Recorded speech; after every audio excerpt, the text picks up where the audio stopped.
Hello everyone, welcome back to my YouTube channel. आज हम कर रहे हैं पार्ट 9 इलेक्ट्रॉनिक स्प्रेडशीट एडवांस का। इसमें हम करेंगे जो मैक्रो के रिगार्डिंग एक दो टॉपिक रह गए हैं। छोटी वीडियो बनेगी तो एडवांटेजेस हैं मैक्रो की वो पूछी हुई हैं। तो सबसे पहली बात तो कि मैक्रो ऑटोमेट द रेपिटेटिव की स्ट्रोक एंड टास्क। जो भी ऐसा काम है जो रिपीटिशन पे आपको करना है तो उस काम को ये ऑटोमेट कर देता है। आप उसको सेव करा के रख सकते हो, फिर उससे कर सकते हो। It reduce the possibility of human error. कोई ऐसा काम जो बार बार करना है, अगर वो ह्यूमन बीइंग करता है तो उसकी गलती होने के चांसेस हो सकते हैं, बट क्योंकि मैक्रो में हम रिकॉर्डिंग करते हैं तो जो पॉसिबिलिटी है ह्यूमन एरर की वो जिसमें रिड्यूस हो जाएगी। तीसरा पॉइंट है macro reduce the amount of time spend in basic repetitive competitive task. जो काम आपको बार बार करना है तो क्यों हम उसमें इतना टाइम लगा रहे हैं, हम उसकी मैक्रो की रिकॉर्डिंग करके रख सकते हैं। फिर दोबारा जब वो काम करना होगा तो हम उसको उससे कर लेंगे, रिकॉर्डिंग ऑन करके रन मैक्रो करके। तो इससे जो आपका टाइम है, अमाउंट ऑफ टाइम है, वो भी रिड्यूस होगा।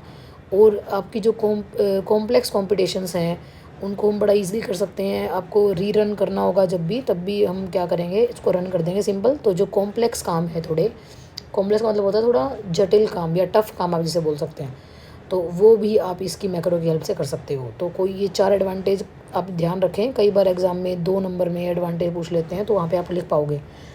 नेक्स्ट मैं आपको बता रही थी, जैसे कि हमने क्या किया था एक वीडियो में, हमने एक टेबल के अंदर फॉर्मेटिंग जो भी लगानी थी वो सारी हमने रिकॉर्ड करी और फिर वो सेम फॉर्मेटिंग हमने दूसरी टेबल में मैक्रो रन करके अप्लाई करवा दी थी। फ़र्क सिर्फ इतना था कि जो सेकंड वाली टेबल थी उसमें थोड़े रोज़ ज़्यादा थे और एक कॉलम भी एक्स्ट्रा था, तो वहाँ पर वो अप्लाई नहीं हुई थी और ये उसकी डिसएडवांटेज भी है मैक्रो की।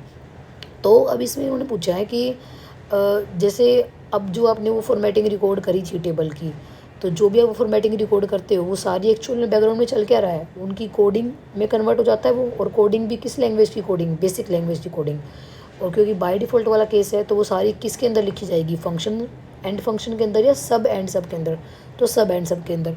तो वो जो फॉर्मेटिंग आपने सेव की थी, ये उसका कोड एडिट स्क्रीन में आप जाके देख सकते हो। ये पूरा स्क्रीनशॉट नहीं है, उसमें आपको बता रही हूँ कि सब में लिखना शुरू करा तो यहाँ पे ऐसे पूरा कोड लिखा था, 2-3 पेज का कोड है। और एंड में जाकर जहाँ पर एंड सब है उसके बीच में ही ये जो सारा कोड है वो लिखा जाता है, क्योंकि हमें यहाँ पर कोई वैल्यू रिटर्न नहीं करवानी है, हमें तो सिर्फ फॉर्मेटिंग सेव करवानी थी। तो इसलिए हमने सब और एंड सब के बीच में ऑटोमेटिक वो जो आप रिकॉर्डिंग कर रहे हो उसकी कोडिंग अपने आप से बेसिक लैंग्वेज में इस स्क्रीन के अंदर जाके सेव हो जाती है। और मैंने आपको बताया भी था कि अगर आपको बेसिक लैंग्वेज आती हो, इसके बारे में नॉलेज हो, तो ही आप एडिट वाली स्क्रीन पे जाकर इसमें कोई चेंजेस करें। अदरवाइज़ अगर आपने वैसे ही बिना जाने इसमें कोई भी चेंज कर दिए, रैंडम चेंजेस, तो उसके बाद क्या होगा कि जब आप रन मैक्रो करोगे तो जो आपने वो जो फॉर्मेटिंग सेव की थी सेकंड टेबल पे अप्लाई करने के लिए वो चलेगी ही नहीं। तो अगर आपको नॉलेज हो तो ही आप इससे मतलब छेड़छाड़ करें, अदरवाइज़ ना करें। तो आगे है आपका डिसएडवांटेजेस ऑफ मैक्रो। नुकसान क्या है इसमें कि they can pose a security risk if they contain malicious code. आपके पास किसी ने कोई ऐसा कोड मैक्रो में ऐसा कोड बना के भेजा है जो थोड़ा हार्मफुल है, मैलिशियस है, जो आपका अगर आप उसको रन करो तो क्या पता आपके कंप्यूटर की कुछ फ़ाइल डिलीट कर दे, आपके कंप्यूटर की जो स्पीड है उसको स्लो कर दे, कुछ फ़ाइल पे पासवर्ड लगा दे। तो अगर किसी ने आपके साथ मतलब कंप्यूटराइज कोई फ्रॉड करना है तो वैसा कर सकता है। तो इसका एक रिस्क ये भी है। दूसरा, एनी मिस्टेक इन मैक्रो। आपने एक मैक्रो रिकॉर्ड कर रखा है और उसमें आपसे एक मिस्टेक हो गई है, तो जितनी बार आप उस मैक्रो को रिकॉर्ड करोगे उतनी बार वो मिस्टेक जो है वो एग्जीक्यूट होगी। They are not flexible for changing task. अगर जो काम बार बार रिपीट होना है सेम काम, उसके लिए तो सही है, पर अगर आपके चेंजिंग टास्क है उसके लिए फ्लेक्सिबल नहीं है। एडिटिंग और debugging macro require programming knowledge. आप डिबगिंग और बग का मतलब होता है एरर, और डिबगिंग का मतलब क्या है कि उसको एरर से हटाना।